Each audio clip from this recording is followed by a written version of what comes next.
तो आज से कुछ समय पहले, मतलब 1 साल पहले, मैं और मेरे ऑनलाइन दोस्त रोज की तरह किसी फालतू चीज पे आर्ग्यूमेंट कर रहे होते हैं कि क्यों हाथी कूद नहीं सकते और कैसे अगर तुम कंबल से पैर बाहर निकाल के सोते हो तो कोई मॉन्स्टर या चुड़ैल आके तुम्हें कच्चा चबा जाएगी, पर अगर तुम पैर अंदर करके सोते हो तो तुम्हारा कोई कुछ नहीं करेगा। फिर पैर अंदर कर लिया। तू अगली बार मिल, बताता हूँ तुझे। चैन से सोएगा ना अब तू। ले तेरा लाइट ऑन कर दिया, अब ठंड में बिस्तर से उठना पड़ेगा। ले तेरा पंखा भी ऑन कर दिया अब तो ऐसी किसी बात पे आर्ग्यूमेंट चल रहा होता है, तो उसी बीच न जाने मेरे दिमाग में क्या आता है और मैं बोलता हूँ, तुम लोग अच्छे लोग हो, हमें मिलना चाहिए। ये सुन के भैया सन्नाटा मच गया। हाँ क्या बोला तूने? आयु तुझे पता है ना ऑनलाइन दोस्त कभी मिल नहीं सकते। इनफैक्ट ऑनलाइन दोस्त जैसी तो कोई चीज ही नहीं होती, हम सब तो रोबोट है। आयु तू हमारा दोस्त हो ही नहीं सकता, हम जा रहे हैं। फिर उन लोगों ने एक दूसरे के गले में हाथ डाला और न जाने क्यों गुस्से में डोरेमोन का थीम सॉन्ग गाने लग गए, वो भी तमिल में।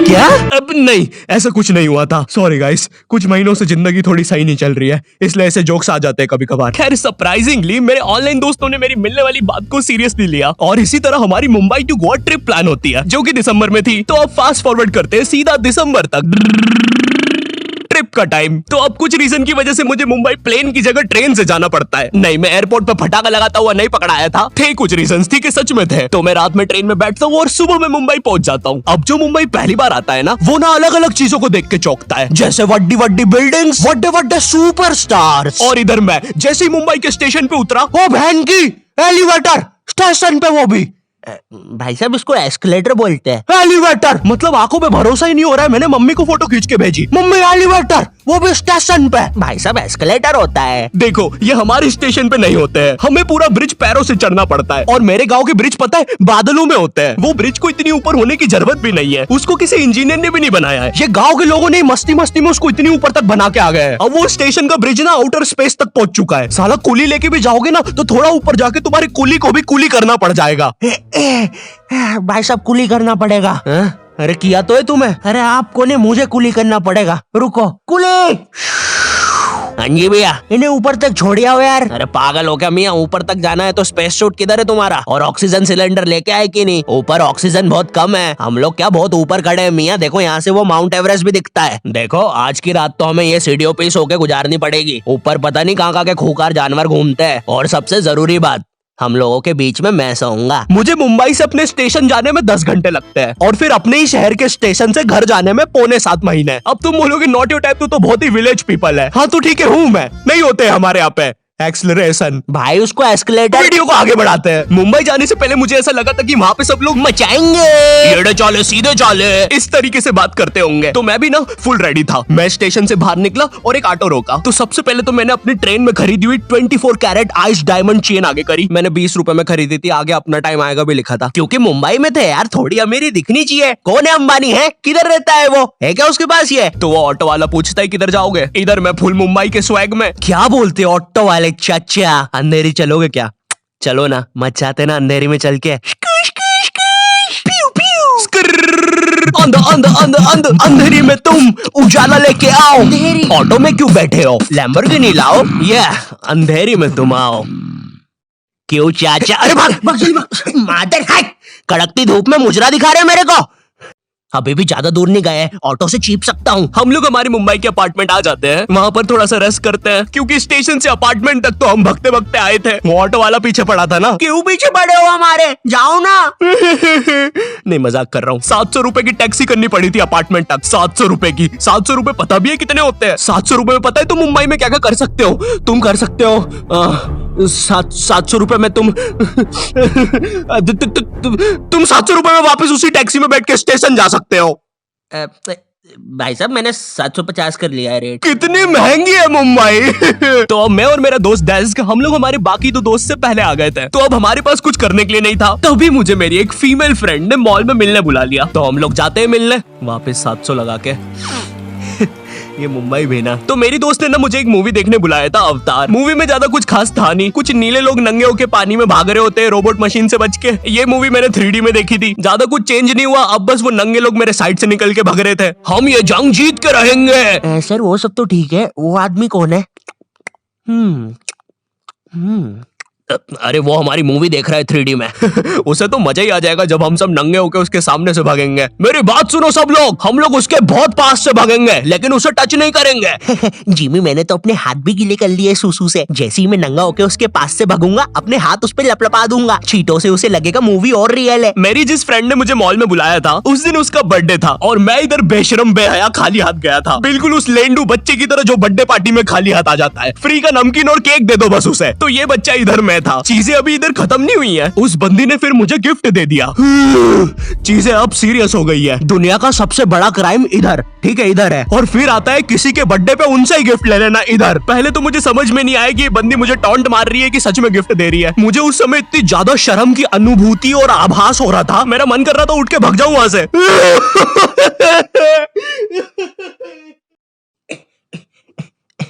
अरे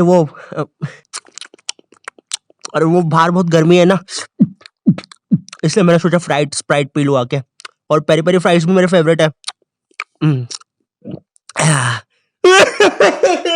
देखो अगर उस टाइम में चाहता तो अपने पीछे वाले जेब से बटवा निकाल के एक 50 का करारा नोट और 1 रुपया लगा के बड्डा लिफाफा बना के उसे दे देता, लेकिन मैं कोई 80 साल का दादाजी नहीं हूँ और वो भी मेरी पोती नहीं है, तो अब मैं कुछ कर नहीं सकता था। इसलिए मैंने बेशर्मों की तरह उसका गिफ्ट ले लिया और कमियां भी निकाल रहा हूँ। घड़ी तो अच्छी लाई हो तुम, लेकिन फास्ट ट्रैक की लाती तो अच्छी है घड़ी।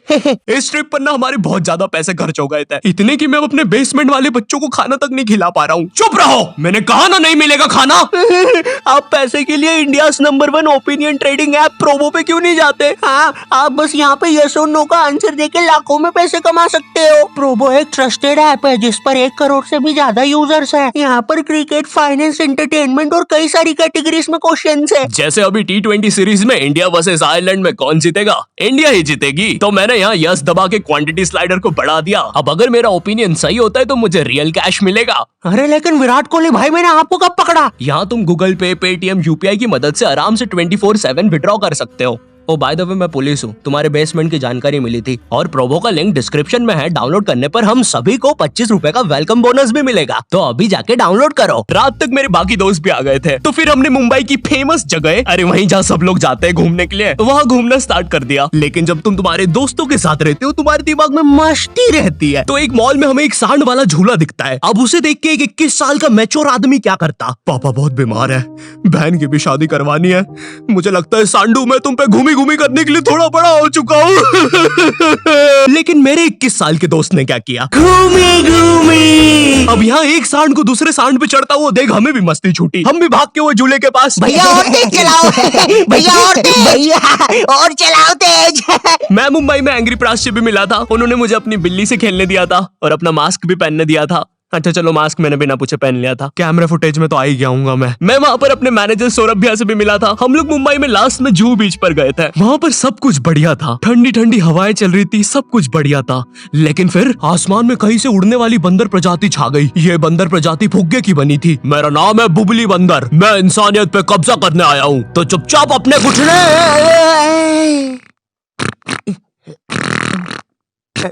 है दोस्त, क्या तुम प्लीज मेरी बूंद में हवा भर सकते हो? मुझे तुम्हारी दुनिया पे कब्जा करना है प्लीज। मुझे कोई दिक्कत नहीं है। कमलेश, कमलेश। हाँ मैंने सुन लिया था पहली बार में ही। कमलेश मैं जानती हूँ हम दोनों ज्यादा क्लोज नहीं है, लेकिन इसका मतलब ये नहीं तुम एक बंदर के साथ संबंध बना लोगे। मैं जा रही हूँ। कमलेश जाने दो उसे, मैं तुम्हें उससे भी ज्यादा चीजें दे सकता हूँ। मुंबई के बाद हम लोग निकलते हैं गोवा के लिए। गोवा काफी चिल जगह थी। मैं वहाँ पर काला भी हो गया था दिन भर बीच पर धूप में भटकने के कारण। सच में वहाँ पर धूप तो बहुत ही ज्यादा थी, मतलब इतनी ज्यादा कि जमीन के अंदर से लोग बाहर आ रहे थे या अंदर जा रहे थे। कोई मुझे बताएगा ये क्या हो रहा है यहाँ पे? गोवा में तुम ऐसे बीच पे राइड्स वगैरह कर सकते हो, जैसे जेट स्की। इसमें ना तुम्हें आगे टंकी पे बिठा लेंगे बच्चे की तरह और पानी का एक चक्कर काट के वापस ले आएंगे। ये चलो ना। अरे हो गया भैया। अरे हम तो किनारे से ही वापस आ गए। इसके बाद आती है कुछ जानलेवा राइड्स, डेंजर राइड, जिसमें तुम्हें बोट से समुद्र के बीचों बीच ले जाएंगे और पतंगा बना के उड़ा देंगे। एक और चीज रहती है, जब तुम समुद्र के बीचों बीच पहुंचते हो ना, तो वो बोट वाला तुमसे पूछता है कि तुम्हें पानी में जाना है क्या। तो अब यहाँ पे जिसको तैरना नहीं आता है वो तो कुछ नहीं बोलेगा, लेकिन उस समय मेरे दिमाग में पता नहीं क्या चल रहा था कि मुझे पूरे गोवा के एक्सपीरियंस लेने हैं। मुझे तैरना नहीं आता है, मैं उतर गया समुद्र में। शुरुआत के 3.25 सेकंड तो कुछ भी नहीं हुआ, फिर पानी मुझे नीचे खींचने लगता है। ये तो कुछ भी नहीं, अब मैं बोट से भी दूर जा रहा हूँ धीरे धीरे। भैया भैया भैया भैया घंटा नहीं सुन रहा मेरी बात, मेरी इधर फटी पड़ी है, मैं कुछ भी चिल्ला रहा हूँ पानी में।